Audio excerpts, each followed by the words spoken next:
Thank you very much for inviting me to come and speak about the Secure Vascular Anomaly Registry. This registry was done in collaboration with Canvas, the Consortium for the Investigators for Vascular Anomalies, and also with the American Society of Pediatrics Vascular Anomalies Special Interest Group. I'd also like to give great appreciation to Melanie Finger, who was very helpful in initiating not only the questions and answers that we had for patients, but also this Canvas registry. So as you know, and it's hard to believe it's been over a year and a half ago, when COVID-19 was identified, there were many unanswered questions. We had a lot of patients and families coming to us seeking information. We had limited information on COVID-19 as practitioners, and we really went to the CDC to help us, but information was changing constantly. We became very worried that our patients with vascular anomalies were at higher risk, and that was because when the higher risk cases came out, or the higher risk guidelines, they were for people who had pulmonary disease and cardiac disease, a risk of thrombosis and bleeding, and inflammatory issues. And many of these symptoms and comorbidities our patients had. We also became extremely worried because patients were being taken off of their treatment for vascular anomalies, mostly being taken off of mTOR inhibition because of the fact that it made people immunocompromised. We were concerned about this. We reached out to other groups that were taking care of vascular anomaly patients and other groups such as LAM to discuss this with them. We initially came up with a question and answer scenario that Melanie Finger distributed to all of the other patient support groups. And again, we were concerned about the sirolimus because we know that sirolimus, or mTOR inhibition, prevents the activation of lymphocytes, but it also inhibits the expression of pro-inflammatory cytokines, and we know that COVID-19 led to a cytokine storm. We also know that rapamycin affects and inhibits the interleukin-mediated signal. We know that it decreases proliferation of vascular smooth muscle cells, and we were concerned that actually taking someone off of rapamycin and then having them get COVID-19 might make the situation even worse. We did talk again to the LAM Foundation about what they were doing since sirolimus has been approved for their diagnosis, and they were actually keeping people on sirolimus because they knew that there was repurposing of rapamycin for COVID-19, actually as a treatment for older patients with COVID-19. And there's been a paper that's published on that recently. So we were very concerned about what was going to happen to our patients. So at the same time this was happening, there was a group in North Carolina that had started a COVID-19 registry. And basically this was under research exclusion.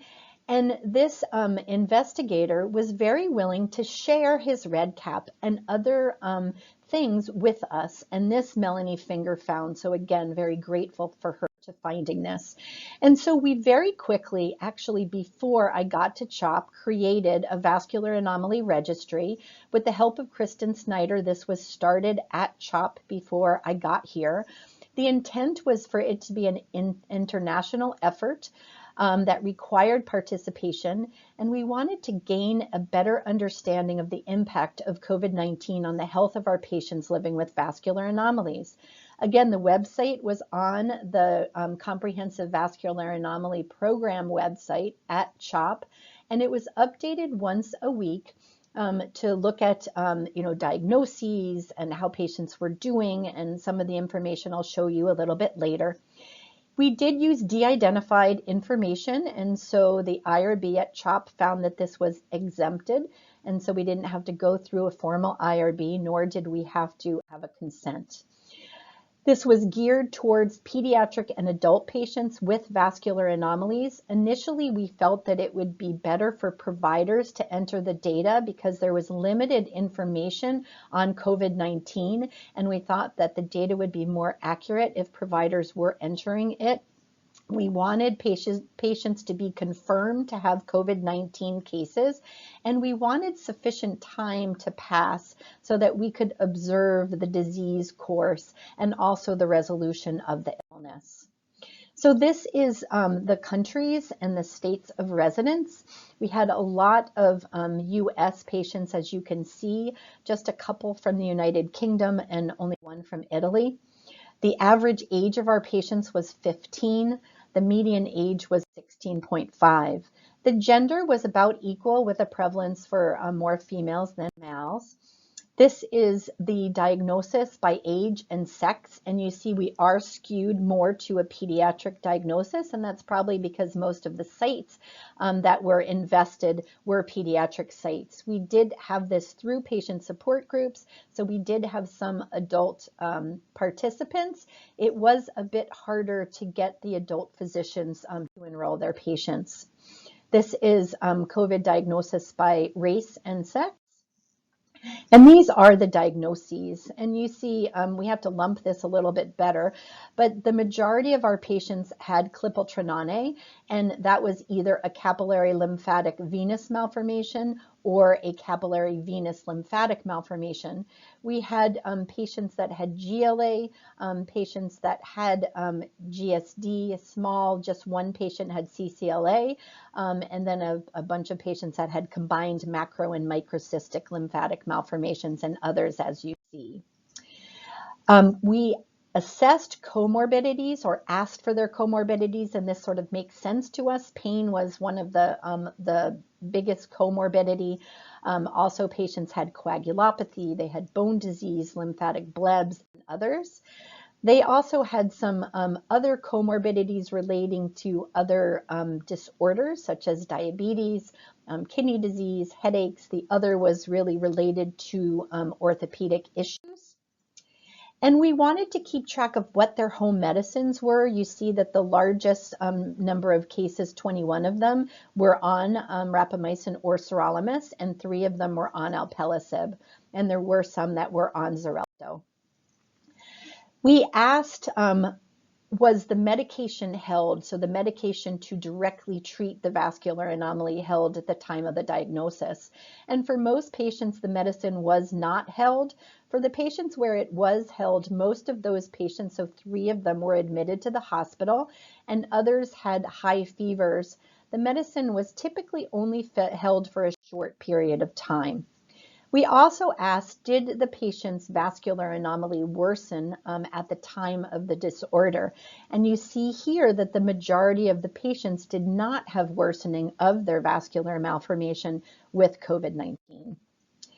We had 3 patients that were hospitalized. One was hospitalized it was a 3-year-old that had generalized lymphatic anomaly. This patient did have effusions. Was hospitalized because of a fever. The patient did not necessarily, at least from what we can tell, have worsening of their disease, but did develop some thrombocytopenia and an increase in D-dimer with the diagnosis. The second patient was a 19-year-old who had a microcystic lymphatic malformation of an extremity. He did not have worsening of his disease, but he did have anemia and colitis and sepsis secondary to his COVID-19. He was not admitted to the ICU. All of these patients that I'm going to talk about did have their medications held for at least 5 days and then resumed. The last patient was a 29-year-old with Klippel-Trenauney. This patient had a history of thrombosis and was admitted with respiratory findings, with pneumonia, and also developed pulmonary emboli. This patient was treated with anticoagulation. This patient was not given any antibody therapy. This was at the very beginning of COVID, and this patient recovered and did not have to go to the ICU.